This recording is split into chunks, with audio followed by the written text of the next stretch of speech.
In this video, I show you how to fix Instagram draw or Doodle option not showing, or how to get Instagram Doodle or draw option.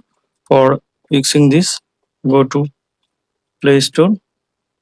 Now search Instagram. Tap on Instagram. Update to Instagram to latest version.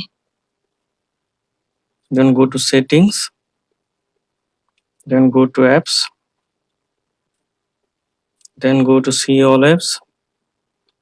Now click on Search icon. Now search Instagram. Tap on Instagram.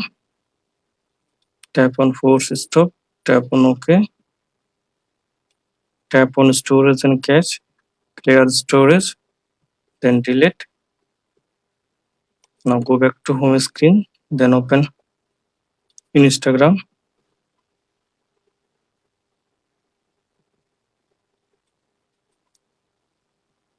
Now log into your account. Now click on Save. Now click on the message icon.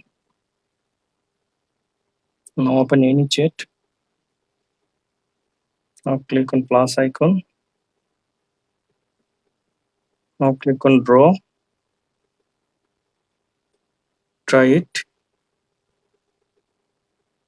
I can see that draw option working. Now I hope that you fix Instagram draw Doodle option not showing problem and get Doodle or draw option on Instagram. Thanks for watching. Don't forget to subscribe.